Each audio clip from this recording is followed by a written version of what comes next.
ঢেকিয়াজুলি আৰক্ষীক বিশেষভাৱে ধন্যবাদৰ শলাগ কৰিব বিচাৰিছোঁ।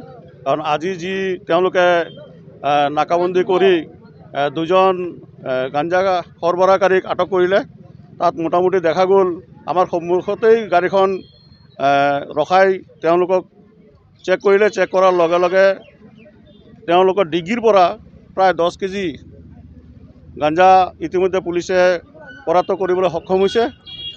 আৰু এই দুজন ব্যক্তিয়ে বিশেষকৈ মাজবাটৰ পৰা তেজপুৰ অভিমুখী আছিল।